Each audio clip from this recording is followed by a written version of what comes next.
La 34enne tedesca Angelika Utter, che falciò e uccise una nonna, il padre e un bambino di 2 anni, tutti di Favaro Veneto, chiede le vengano concessi gli arresti domiciliari.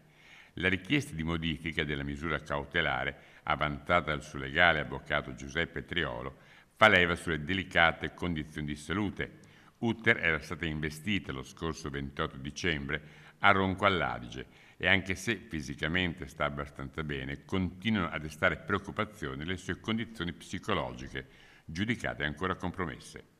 La donna è tuttora ricoverata nella casa di cura Don Girelli, dove era stata trasferita alcune settimane dopo il primo ricovero ospedaliero, come disposto dal Tribunale di sorveglianza che le ha applicato la misura della libertà vigilata.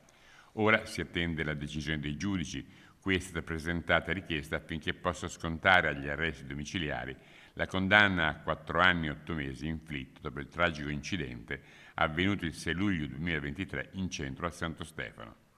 La sentenza, emessa su proposta di patteggiamento dal giudice per le indagini preliminari Simone Marcon, prevede l'applicazione appunto della libertà vigilata, con obbligo di permanenza nella comunità terapeutica residenziale protetta Don Giuseppe Girelli, struttura in cui Utter si trova tuttora dopo un primo periodo trascorso nel carcere della Giudecca a Venezia.